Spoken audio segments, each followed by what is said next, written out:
Comment votre concept se démarque sur le marché de l'immobilier? Alors on se démarque parce que on est un centre d'affaires en immobilier, donc on va regrouper plusieurs métiers et services dans un seul et même lieu. Donc on est véritablement différent d'une agence immobilière et nos profils de franchisés n'ont rien à voir avec les profils de franchisés d'agences traditionnelles où ils sont plus des commerçants, alors que nous, on va plutôt avoir des profils de gestion de PME. Des gestionnaires de PME. Donc en fait, nous, on va peut-être commencer par la définition du modèle. Nous, en fait, un centre d'affaires en immobilier va rayonner régionalement et pas localement sur des agglomérations de 200, 300, 400 000 habitants et où on va y intégrer une force de vente de conseillers en immobilier indépendants entre 50 et 100 conseillers en immobilier.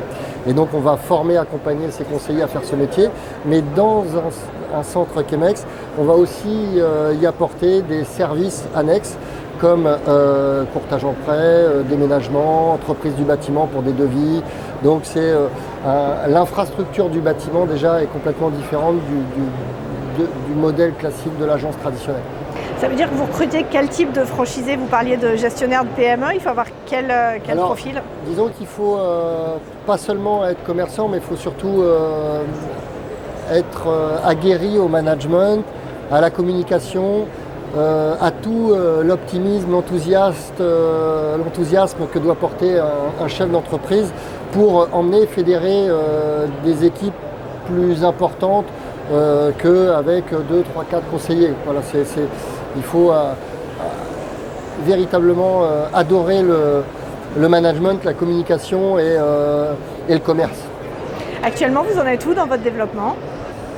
Alors le réseau est jeune, hein. On a lancé le réseau via le centre pilote en 2016 que j'ai créé, puis ensuite lancement du réseau en début 2019. Aujourd'hui on a 24 franchisés sur le territoire national. On est pas trop mal implanté maintenant en Île-de-France et sur la côte atlantique également.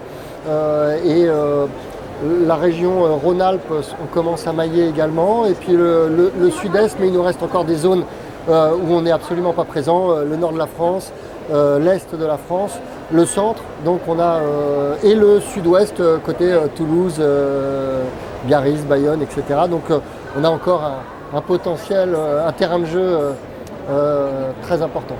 Pour 2023, vous avez des grands projets à mettre en avant?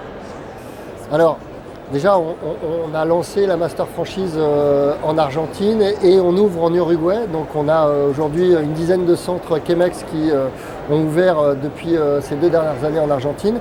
Et là, en 2023, on ouvre l'Uruguay. Donc c'est toujours une aventure de lancer le modèle français à l'étranger. Donc on a des notions intellectuellement, c'est assez riche, intéressant. Et puis effectivement, on a des axes de travail très très importants sur des outils digitaux qui vont nous permettre d'accompagner nos conseillers, nos franchisés sur le recrutement et la communication marketing digital, sur le recrutement et la communication, et puis aussi sur le coaching des conseillers avec des outils utilisant l'IA, c'est un peu à la mode, mais effectivement on est aussi sur ces chantiers-là qu'on devrait proposer pour cette fin d'année si on ne perd pas de temps en route. Enfin, si vous deviez donner un conseil à un créateur d'entreprise qui hésite à se lancer, qu'est-ce que vous lui diriez? De ne pas hésiter. En fait, un entrepreneur, je suis entrepreneur dans l'âme. Dans tous les cas, on gagne quand on est entrepreneur. Bien sûr qu'on a, certains connaissent des déboires. Je pense que tout entrepreneur connaît des déboires. Et en fait, les déboires sont de l'expérience. Donc en fait, on est plus riche d'un échec que pauvre d'un échec, hormis l'aspect financier pour certains. Mais donc dans tous les cas, on gagne, on apprend et on développe quelque chose. Donc quand on a cette fibre entrepreneuriale, il faut la laisser s'exprimer. Et dans tous les cas, c'est passionnant. Donc il faut y aller.